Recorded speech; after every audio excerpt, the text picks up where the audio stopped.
Hello, welcome back to Hazel Jane Tarot, and today I am filming a fun review of all the new decks that I have purchased or been gifted that have come into my collection in the first half of 2021. So this is basically just a quick review of what's new and maybe a chance for me to consider what I've been working with and what I really haven't been working with yet. So these are not exactly in purchase order, but I'm going to start off with the first deck that I got at the beginning of the year, which was the Modern Love Tarot by Faery. So this arrived in January. The art on this deck is by Lucy Morningstar, and this is a deck that I had pre-ordered way back at the start of 2020, and it arrived in January 2021. As you can see, it comes with a majorly chunky guidebook, which gives all love-related meanings. So general love, single and loving it, ready for love and or dating, in a committed relationship, in a struggling relationship, and on the end of a relationship. So I have only dipped in and out of this guidebook so far, but I think, if I was really wanting to study and learn and think about how the tarot relates to relationships and relationship readings, which, let's be honest, if we're going to be reading for the general public, is a topic that's going to come up a lot. I think this book would actually be a really good study resource. And with that in mind, I kind of intend to really read it at some point, but I haven't so far. There was also a little course that Ethany put on the Tarot Readers Academy, I think, for anybody who purchased this deck, which I haven't done yet. So that's also still on the list. This deck, the Modern Love Tarot, I love Lucy Morningstar's art so much, and I am keeping, I follow Lucy on Instagram, and will be really interested to see what else she puts out. I love the concepts in this deck. I love the way Ethany has designed these cards, like how the concepts of each of the arcana has been reset to be kind of relationship based, and it's a great deck. I love it. For some reason, I haven't really worked with it very much, and I can't for the life of me really tell you why, because card by card, I love this. Look at that Judgment, the hand reaching down into the grave to pull you up into the light. It's fab. It's beautiful. I really could talk about these cards for hours, and some of them are really confronting and powerful, but I haven't really worked with it very much yet. So this is still sort of sitting there as a lovely new deck. I have no regrets of buying. It's beautiful, and it's unique in its relationship really focus, and it's really modern, and yeah, I'm so happy I got it, but I really do need to give it a proper chance as a reading deck, because I haven't really yet. So another, I'm going to sort of tarot first, I think. Another new tarot deck this year was this Gigantaro Collector's Edition. And now this, on the other hand, it's not really a deck that I'm terribly worried about whether I've read with this specific one or not, because it's a collector's edition. This was a bit of a splurge. It was quite an expensive deck. And I really got this because Joanna Pyle Colbert was selling these large collector's cards on her website. There were only a few left, and it's my favourite tarot deck. I use the Llewellyn edition quite a lot, and I really did just get this as a collector's item. That and to support Joanna Pyle Colbert, whose writing and whose deck with this particular deck has been really formative to my understanding of tarot. So this, haven't really read with this particular copy, but that's okay, because I really got it as a collector's item, and I would like to get a better bag to keep it in. These little bits of sea glass and shells came with it, which is kind of sweet. Another deck that is new to me this year is the Story Medicine Tarot 2nd edition by Jessica Zinchuk. Now, I have not read with this yet either. Are we starting to sense a theme? I've maybe pulled cards from this once or twice, And as you can see, if I did pull cards from it, I sorted it back into order again afterwards. So I might not have even read with this once, actually. I've just looked at it. It's a really deep, very profound deck. I received a reading with this deck from Tarot Map, Kasia, a Tarot Map. And it was really interesting, really powerful. I bought this deck kind of in a rush because Little Red Tarot, which is a retailer in the UK, was closing down for a few months, and I was afraid I wouldn't get a chance to get it. So I bought it quickly before they closed. Now they're reopened again and the deck is still available from them. So, I mean, there was really no need for me to panic buy it. It's still around. But, I mean, it is a very profound deck. It's one that I do intend to work with, but I have not worked with it yet. So, yeah, this is interesting because this experience of just looking at these new decks that I've got this year is maybe reminding me that I don't need to get much more at this stage of the year because there is a lot that I still need to work with. For example, the Faery Wicca Tarot, which I know I've talked about before on my channel, and I did a video where I was looking at the pronunciation of the names of the cards in Irish. So this deck, as you can see, it's not in order. But that's not because I've read with it. I have been looking at it, studying it. I've started doing some reading on the court cards and the myths and stories associated with the particular figures in some of the court cards. But this is a deck that for me is a way into Irish language, Irish mythology, and I think it'll be quite a long time before I feel confident in using this as a tarot tool integrated with my, like at the minute I could read it just as a tarot, but I really want to be able to integrate knowledge of Irish mythology and Irish language into my reading with this deck. So I'm kind of playing the long game with this one. And there will be more videos forthcoming as I get into my study of the deck and I share bit by bit what I've learned. But yes, I haven't read with this one yet either. I'm starting to feel a bit embarrassed. This is another new deck I got this year.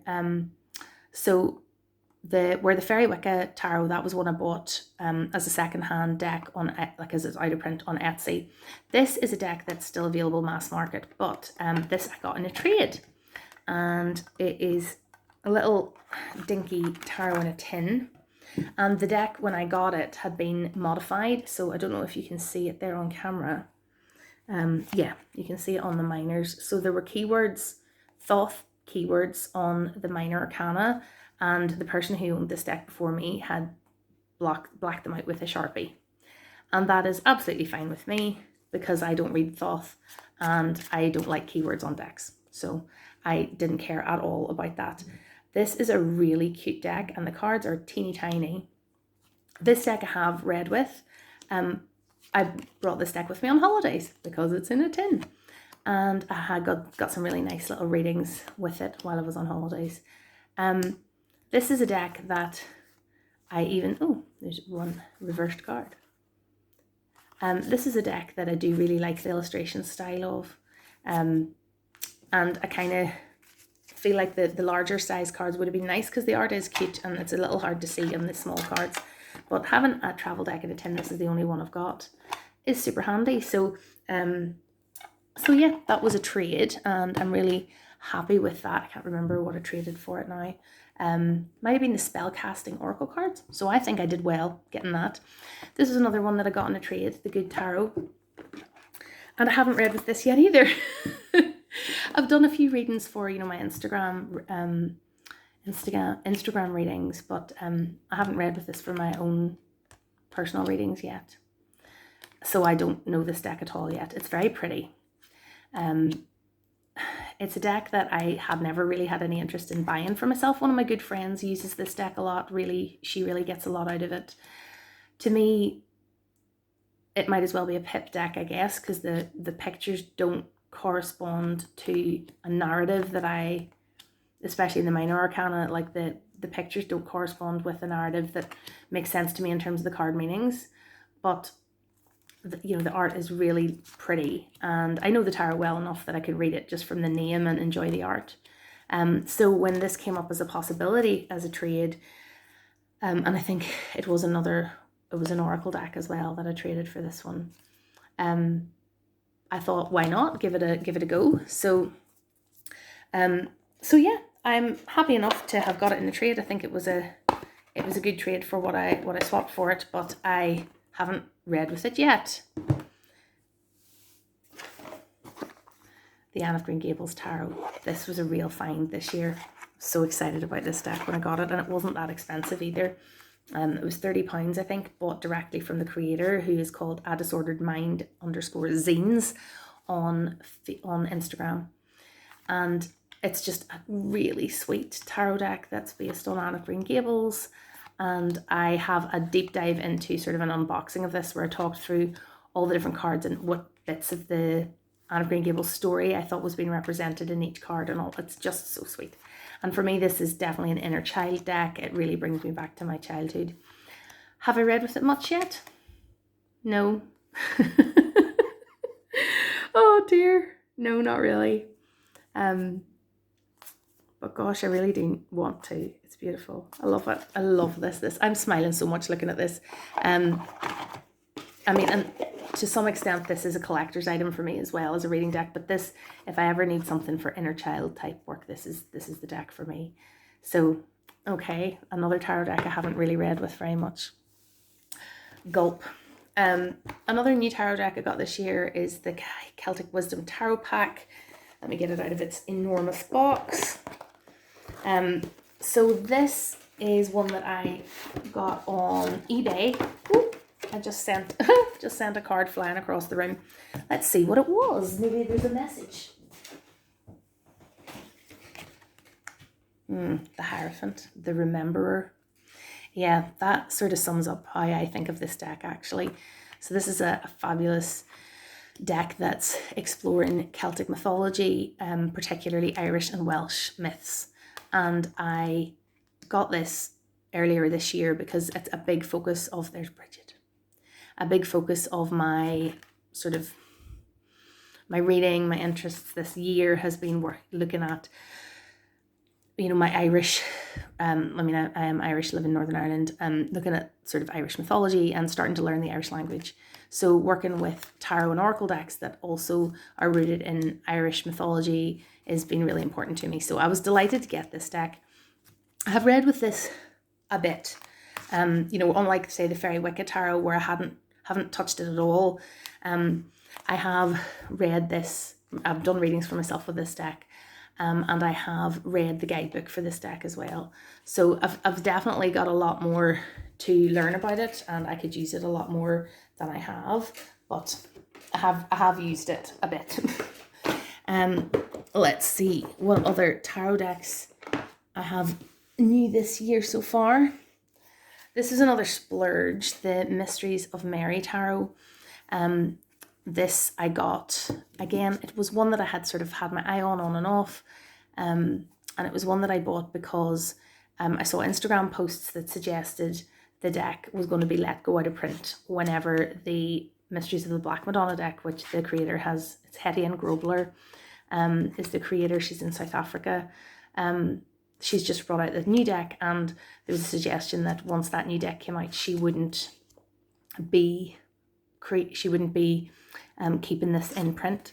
So I sort of panic bought it on the spur of the moment, and it's still available, I think. So maybe again there was no need to panic buy it. One of my lessons of this year, and it was quite expensive. This is, I think, the most expensive deck in my collection. I have used this a lot though. I have got it sitting out on what you could call my altar space, and I pull cards from this on a daily basis. There's a card on display all the time, and I've been reading the entries in the guidebook as I pull each card. So I haven't read the full guidebook yet, but I've been working with it pretty consistently for a couple of months now, and sort of since the start of May. So what's it now? The middle of July. And yeah, I really like it, and I think I will be continuing to pull cards from it I've nowhere near got to the bottom of, you know, what there is to get out of this deck. So I'm really happy that I got it, even though it was a bit of an indulgence. Another tarot deck that I got this year is my Wheel of the Year Tarot. And this, ironically, I picked this up in a shop when the shops reopened here after the end of the lockdown in the spring. So this is a deck that I'd sort of picked up on a whim in a shop, and I wasn't sure I was going to like it because, you know, it's a bit, the art's a bit sort of comic booky, and yeah, I don't know. I just didn't think it was going to be my cup of tea, as I've mentioned before, but I actually really love it, and it reads really clearly, and it's one of the decks I've been using the most. I would say in the last couple of months, if I was just doing a reading, rather than like sort of the Mysteries of Mary, which has been more for kind of reflection and contemplation. If I've been doing an actual reading using a bunch, like a lot of cards in a spread, this is the deck that I've been using. And it reads really well, and it's really easy to shuffle because the cards are dead bendy. And I really like it. So this is, yeah, the Wheel of the Year Tarot. Of all of these new tarot decks, it is the one I think I've been using the most. And finally, the most recent edition, although I don't know if I should even include this in the first 6 months of the year. Well, I've started talking, so I'll finish. The Tarot of the Mystical Moments. This actually arrived in July, so I'm cheating slightly. This is into the second half of the year. This deck is one that I had my eye on for such a long time, because I've been following Catherine Welch Stein on, look at those gilded edges, so pretty. I've been following Catherine Welch Stein on Instagram since I got her Oracle of the Mystical Moments, which I loved, and I've been waiting for this deck. And I remember seeing like this image when it came up on Instagram, you know, when she originally created them, and oh, that one creeps me out so much, that Nine of Swords. Very effective though. Sorry. And it's so hard to get in the UK. I don't know what US Games have done about the distribution, but it's not available on Amazon or Book Depository, and it was really, I'd ordered it and orders have been cancelled. It was really hard to get. And then the lovely Kenneth over at Common Hawthorne, he very generously offered to gift me his because he had got it and he'd worked with it a bit, and he said that he thought it wasn't really going to be for him. So this edition that I have in my hands here is Kenneth's copy of the Tarot of the Mystical Moments. So I'm very grateful to you, Kenneth, if you're watching this, for sending this to me. It is so beautiful, and this is the deck that I've been using for daily draws recently. Look at this. It's just stunning. I love that. So, and even if, I mean, it's just as an art deck, just as beautiful art to change every day, just to look at lovely pictures. I just adore the style of this deck. So, so that has been the last deck that has come into my collection in tarot in the first half of 2020. So as you can see, I have got quite a few new tarot decks this year already, and it is a bit of, I've got to be honest, it's been a bit of pandemic retail therapy, kind of a mixture of, you know, getting new things to look forward to, get, you know, the excitement of getting new things and of shopping online. And it's also a little bit of, you know, having that bit more of disposable income because, you know, with the pandemic and so many things being closed, you know, we've not been going out and spending money on holidays or, you know, nights out drinking or, you know, theatre or whatever you might do in normal times. So we've had that little bit of money to spend, and I've spent some of it, as you can tell here, on tarot decks. But this is not a piece of deck buying that I could sustain. And as you can clearly see, of the dozen or so decks there, there's only a handful of them that I've actually worked with in any depth. So, you know, I've got years worth of enjoyment ahead of me in getting to know some of these decks. So that is what I've got in the first half of 2021. I'm going to stop here and film my oracles in the first half of 2021 as a little separate video. So thanks for watching. And if you've got any of these, or if you have any thoughts on any of these, please let me know below. And I'll see you back here again soon. Bye.